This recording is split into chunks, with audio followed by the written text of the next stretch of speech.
In this video, we're going to start to talk about polymer networks and specifically the mechanical properties of polymer networks, kind of like this rubber band, to get an idea of how much they resist deformation. And I'll explain a little bit more specifically about what we mean by how much they resist deformation in a second.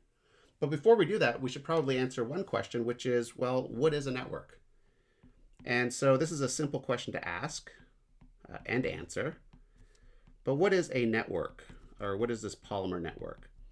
And let me explain that by way of an example, okay? So imagine that I've got two types of molecules. I have a type A and a type B, and they've got functional groups on them, so they're going to behave a little differently to each other. Then imagine I've got an A molecule, and in this example, this could be like a four-armed star polymer. All right, and so these little dots that I'm drawing at the ends of the arms, these are to denote functional groups that this has.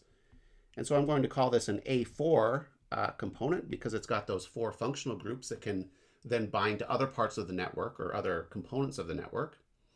And specifically, they're going to bind to the B component because of the way that I designed the chemistry here.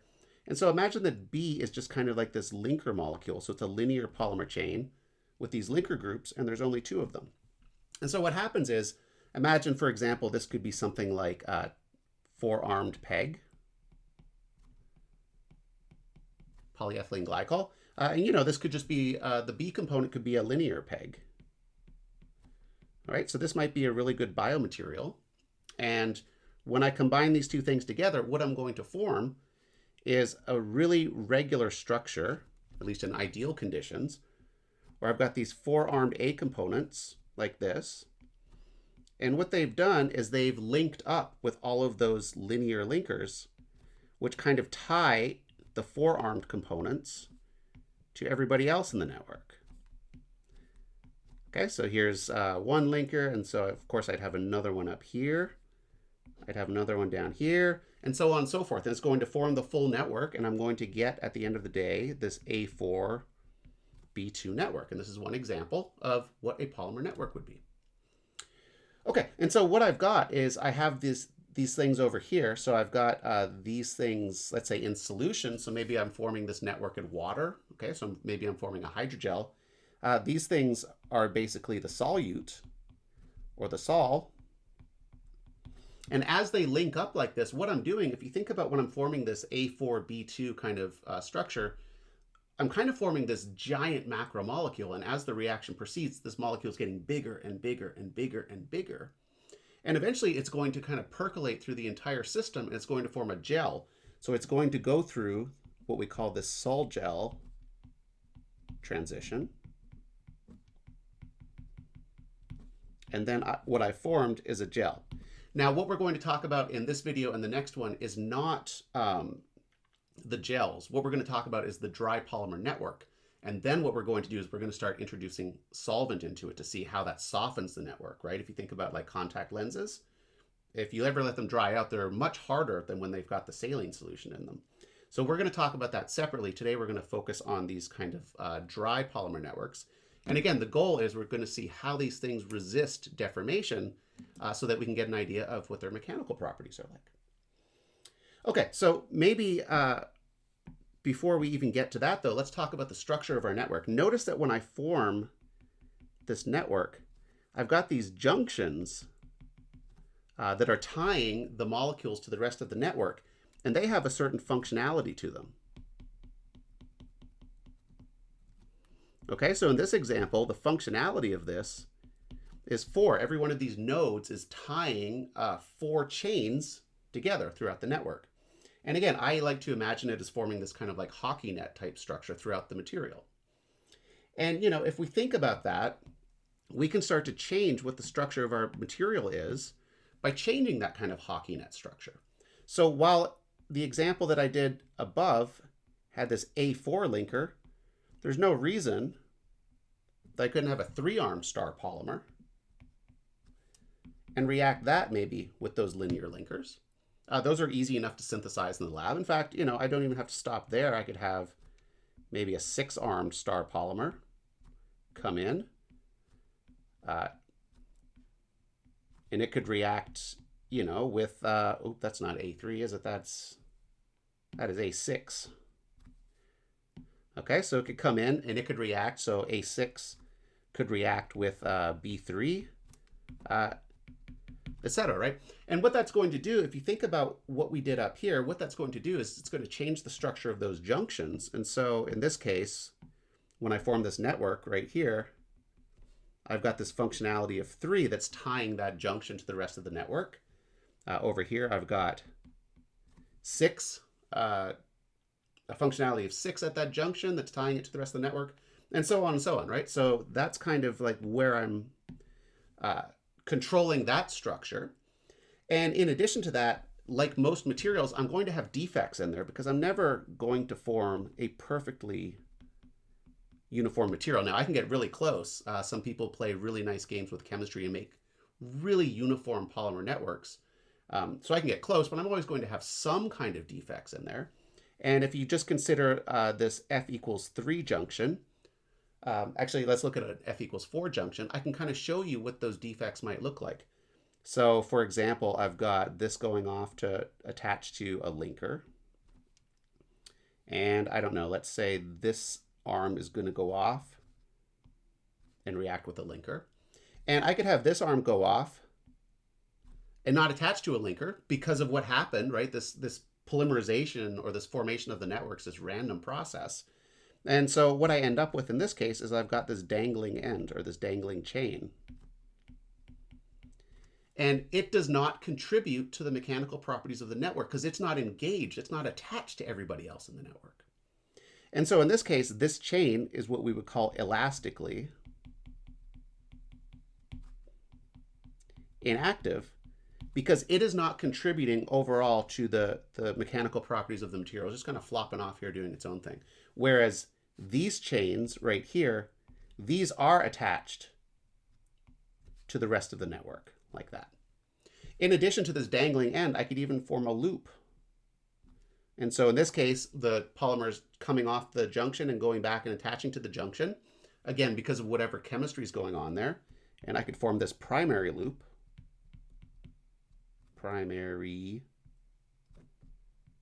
Loop. And it is also elastically inactive. And I could have higher order loops too, but let's just restrict ourselves to these. And so these dangling ends and primary loops are not elastically active. So they're not contributing to the ability of our material to resist this deformation because they're not attached to the rest of the network. And on the other hand, these kind of things like this, these are elastically active.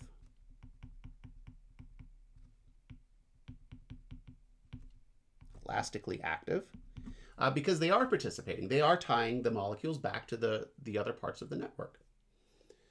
Okay, and so what our goal is here is we want to model the mechanical properties of our network and so that we can see how does this network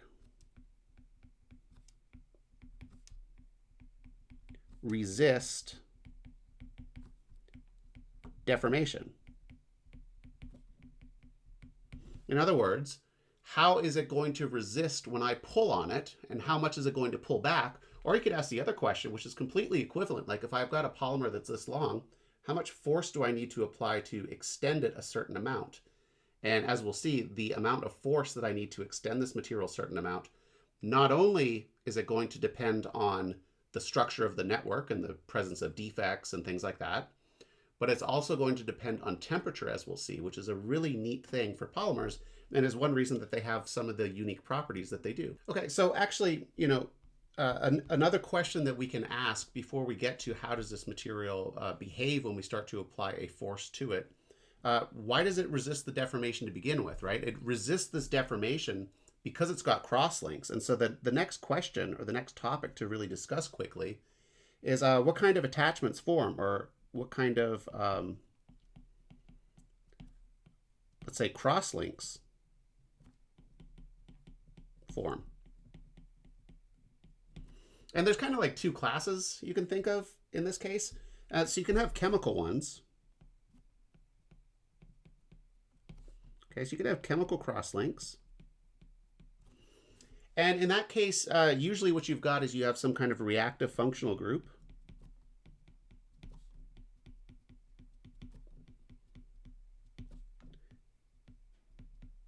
And those functional groups come together. They form bonds, like covalent bonds, and then that's what's forming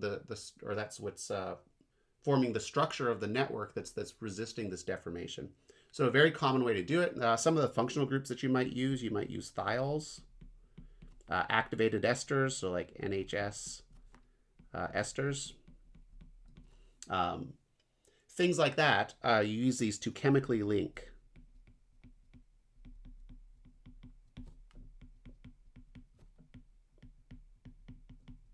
molecules. Another thing that you could use sulfur. And historically, that's been really important. That's how you formed vulcanized rubbers.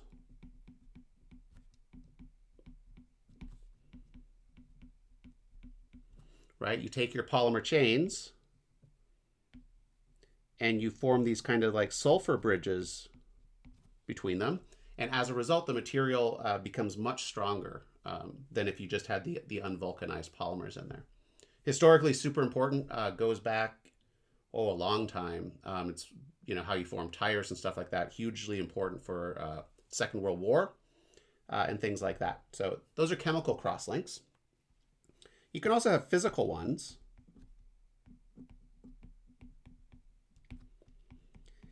And it's not necessarily the case that you only have one or the other. You can have both of these at the same time. You could have, for example, microcrystals, or let's say microcrystalline regions. That's what happens in like Jello. The gelatin forms these little tiny regions that have where you've got crystallization that goes on, and those form the crosslinks between the different chains that make up the network. You could also have microphase separation.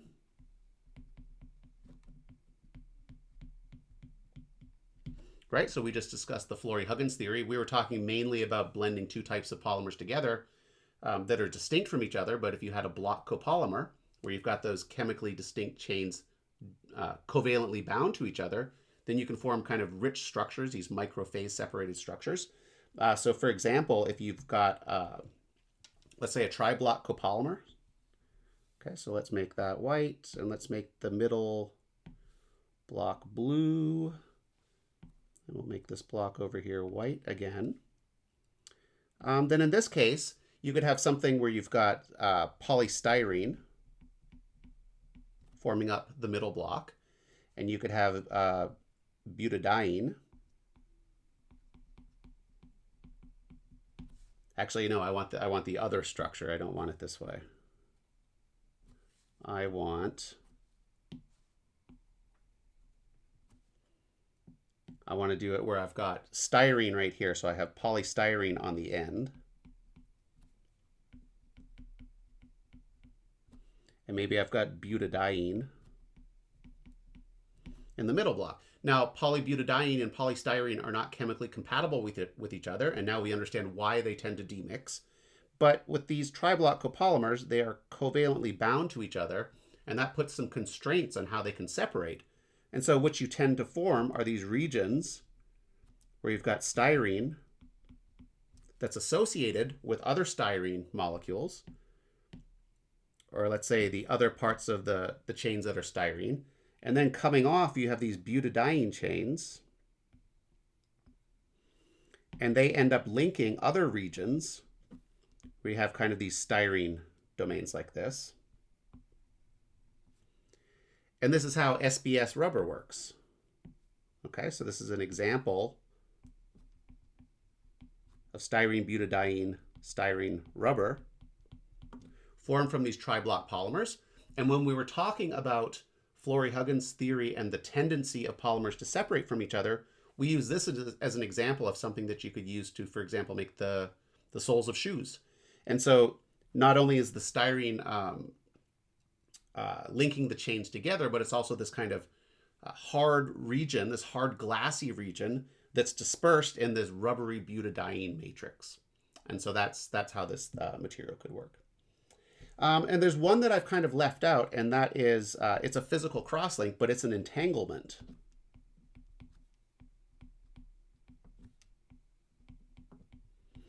And so as you make polymers really large, almost like when you have a big bowl of spaghetti, the polymer chains start to hit each other and overlap a little bit.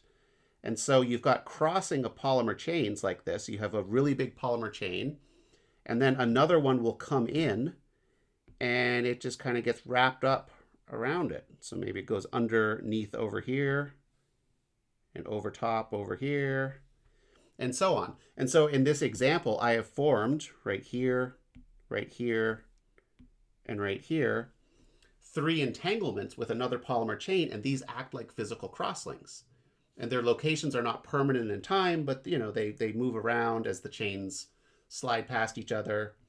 But the chains in our network probably aren't very mobile because they have chemical crosslinks between different chains. And if the polymers that make up the network were large enough before I started cross-linking them, I also have these entanglements. And so these are also going to contribute to the mechanical response of our network, or its resistance to deformation. And so these are physical crossings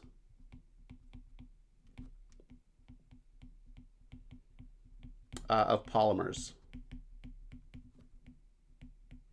And again, I like to envision the difference between something where I've got entanglements and no entanglements. I like to go back to pasta. So if I have macaroni in a bowl, right, and it's not too dried out, I can drag my fingers through the macaroni without any problems. If I have long noodles like spaghetti, then they're all kind of tangled up amongst each other, and I can't really drag my fingers through the spaghetti as easily without pulling the entire network with us. And that's because the spaghetti noodles are entangled with each other. Okay, the next question, before we get to the nitty-gritty, is where do we use cross-linked materials? So where do we use, let's say, polymer networks?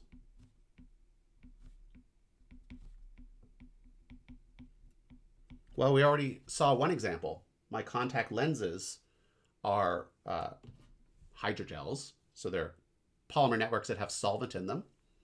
Rubber bands, how many of these have you used in your life? Okay, so these are important. So we have things like, rubber bands, contact lenses, so, biomaterials, just hydrogels in general. So for things like drug delivery,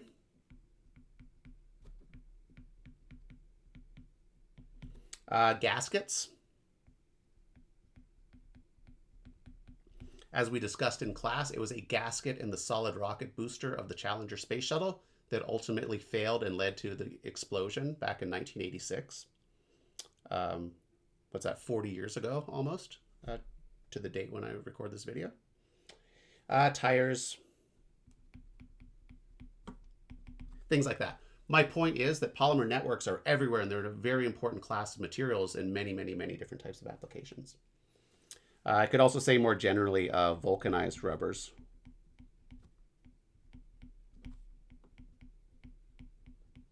We use those all over the place, elastomers. And we already said hydrogels. Okay, so those are the places where we use them. And now what we would like to get to is let's talk about rubber in particular. So I want you to think of rubber as this dry network, so no solvent. It's 100% polymer. It's cross-linked. Let's say with sulfur bridges, though it doesn't have to be. And they behave differently than metals do, right? Kind of like traditional crystalline materials. And so they behave differently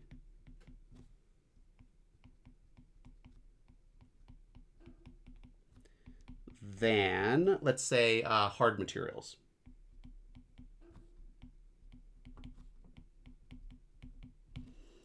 Okay, and how do they behave differently? Well, metals, for example, let's focus on metals as an example. Their behavior is really dominated by energetics.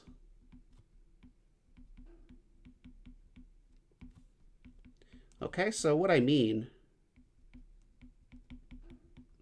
is when you start to deform like a metal, what you're doing is you're destroying or you're disturbing that crystalline lattice, and you're pulling particles apart from each other they want to be a very particular distance from each other. So as you start to deform it, you're really pissing it off in terms of the interactions that are going on there. And so, dominated by energetics, what I mean is, for example, bonding in the crystal.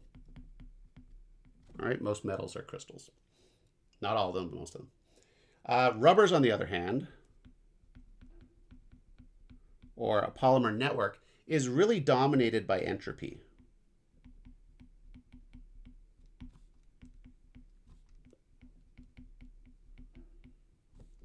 And really not interactions or energetics, right? Same thing, interactions, energetics. And so one of the key observations that we make is that this ability to resist deformation, which we're going to characterize by a modulus, it's proportional to temperature. And that's our sign, okay? That's the sign that entropy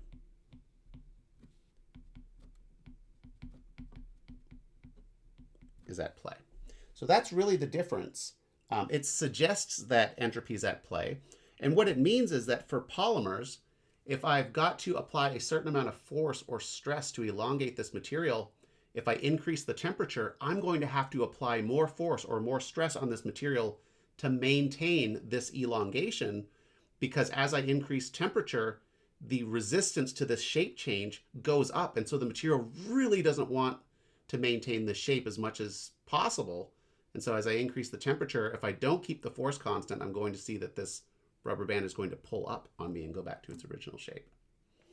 Okay, so that's kind of the key differences between kind of traditional hard materials in terms of this resistance to deformation and the polymers that we're going to discuss. Now, of course, there are some other ones that I've kind of glossed over, but these really are the big ones that we're going to focus on in this video. Okay, so to begin to understand these contributions, this energetic and entropic contribution to this restoring force that the material's providing for us, what we'll do is we'll use what's called the Flory construction. And what this allows us to do is start to get at maybe what's going on in terms of these two contributions in the material. And so we can use our knowledge of thermodynamics to start to get at this. And so the first thing to do is to think about what the internal energy of our system is. And we've seen in previous classes that this combination of the first and second laws of thermodynamics allows us to do that. And so if I've got something, if I was thinking of an ideal gas, I've got this TDS term, which is describing energy flowing into and out of the system in terms of heat. And I have this minus PDV term that describes the change of the energy with respect to changes in volume, right? So if my material expands, I expect to decrease the energy, let's say this ideal gas or something. With the polymer network, we need to describe all of the forces that are acting on it so that we get all of the work terms acting on it. And so we've also got this plus FDL term that comes out at the end. F is that restoring force, or equivalently, the force that I'm pulling on the material with, and L is the amount, or DL is the amount that is elongated. And then the other terms are similar to what we've seen before. So this results from combining the first and second laws of thermodynamics. So we know how to do that. But we're not so interested in the internal energy of the system. What we're more interested in is what is the free energy of the system. And so the Helmholtz free energy of our system can be defined as a Legendre transform of the internal energy. And so the Helmholtz free energy is U minus T times S. And this means that if the variables of our system change, then we're going to get a change in F as a result of those. And now what are the natural variables? Well, we've seen before that the natural variables for the Helmholtz free energy are temperature, and in our case, length. Because what we're going to assume, just like with the case of the rubber band, is that there's going to be no change in the volume of the material. And so this is going to be our requirement. And so one of those terms is going to drop out. And you can see directly from going, or directly taking F, right, that dF would be du minus TdS, not plus, but minus SDT. And if I put all those terms in and simplify, I'm going to arrive at that expression in the case where the volume of my system is not changing. Okay, well, so what? Well, what this allows us to do is this function here, this is the best linear approximation to how the free energy changes with respect to a small change in temperature, dt, and or a small change in length of the system of my rubber band or my polymer network, dl. So that's what that represents. And we can see that we can start to equate this entropy and this force term to how the function is changing, how the free energy is changing. So what I mean by that is the derivative of the free energy with respect to temperature, holding the length of the material constant, is minus S. So that's what the entropy is telling me in this case. Similarly, how the free energy changes with respect to changes in length, holding temperature constant, is going to be the force. Okay, so now if I want to compute the restoring force that my material exerts, I could take the derivative of the Helmholtz free energy with respect to length, keeping the temperature constant. But I'm not going to do that yet, because the other property of this total derivative is that the second derivatives do not depend on the order in which I take them. Okay? So if I take this second derivative, that must be the same thing as the derivative with respect to temperature second and length first. Okay, that's just a property of this function. It has to do with the fact that it's path independent and all these other things that we talk about when we first encounter thermodynamics. And so what that means is that the derivative, let's say, how do I want to do this? Let's say minus the derivative of entropy with respect to length at constant temperature has to be the derivative of the force with respect to temperature, holding the length constant. All right, now why would I go through all of this trouble? Well, this is what we're going to use to understand that energetic and entropic contribution to the force that this network is pulling back with to keep everything in equilibrium, right? This restoring force. First of all, this is an example of a Maxwell relation. And we're going to insert this into our definition of the force, right? Here's our definition of what the force is.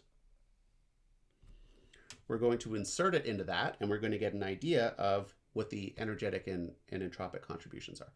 So what this is telling us is that the force, which is really the magnitude of the force, right? Because I'm pulling on it in one direction, it's pulling back in the other direction. That is nothing more than the partial derivative of the Helmholtz free energy with respect to length, keeping the temperature constant, which is the same thing as the partial derivative with respect to length of U minus Ts, holding the temperature constant. And so that gives us two terms. That gives us the derivative of the internal energy with respect to length at constant T. And then this gives us minus T times the partial derivative of S with respect to L, holding T constant. And oh my God, would you look at that? That is what we just came up with in our Maxwell relations to relate to something else, to relate to how the force changes. And so substituting everything in, the force this network is retracting with when I've extended it by a certain amount dl is equal to how the internal energy is changing with respect to L at constant temperature, and then plus temperature. And you'll see here, this partial derivative ds dl at constant T is the same thing as df dt at constant L. So this is plus temperature times df dt at constant L. Well, so what, right? Who cares? Well, you can think about this in terms of an energetic component of the force and an entropic component of the force, where all of this stuff right here is entropic, and all of the stuff here is energetic. And actually for our materials, for the ones that we are looking at here, these ideal polymer networks, so for an ideal polymer network,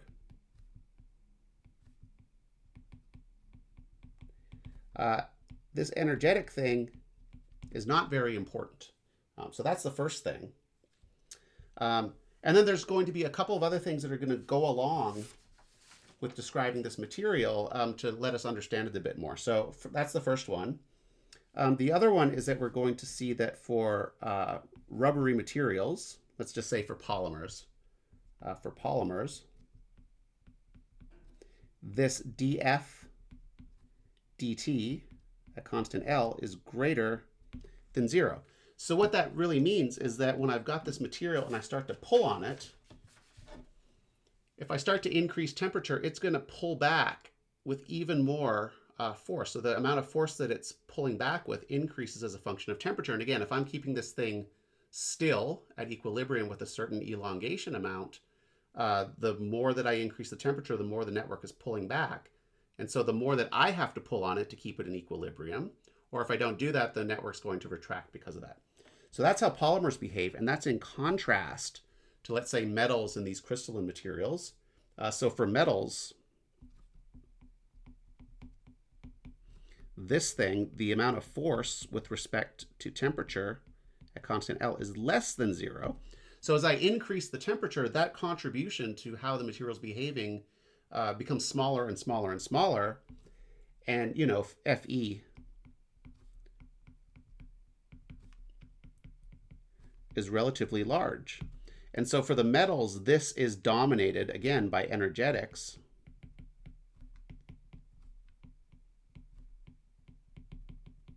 Whereas this polymer network is really dominated by entropy. And so the two materials behave differently from one another due to the relative sizes of these things. And so that's to say that rubber elasticity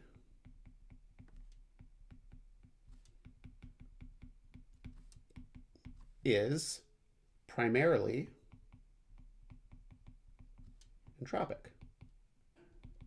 It's primarily an entropic phenomenon. Okay, and so what is this Flory construction? Well, what I could do is I could do this experiment, and I could do the following kind of plot. On the x-axis, I'm going to plot absolute temperature.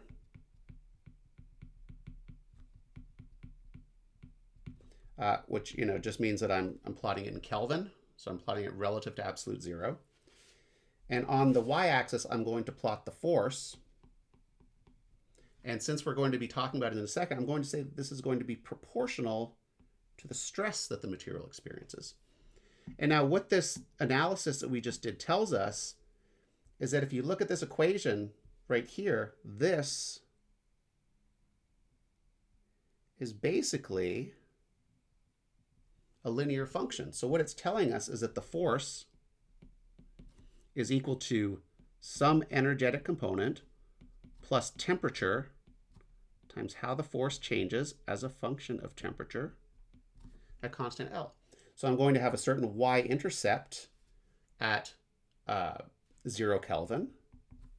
Let's just trace this across because this is going to be important in a second. And the experiment that I would do is I would take this rubber band, and let's say that I extend this polymer to a certain length, and I'm going to hold this length fixed, and I'm going to measure how much force it takes to maintain this length. And then I'm going to increase temperature, and I'm going to find that as I increase the temperature, it's going to take more and more force for this to happen. So this equation is telling me that it's going to look something like this. And so this is the y-intercept, and this is Fe equals how the internal energy changes with respect to L at constant temperature. This line is going to have a slope to it, and the slope of this is how the force changes with respect to temperature, holding L constant. And moreover, what this is going to tell me is that this amount of the force is going to be the energetic component, and this total amount of the force is going to be the entropic component. So, for example, if I was concerned with my material at this temperature right here, then this is the force that I have to apply to the material to keep it at a constant length. And this amount right here is the entropic amount of that force, or the entropic component of that force at that temperature. And this one here is, again, the energetic. And you can see that as I increase the temperature to higher and higher and higher and higher temperatures, the amount of that force that's entropic just increases more and more and more and more.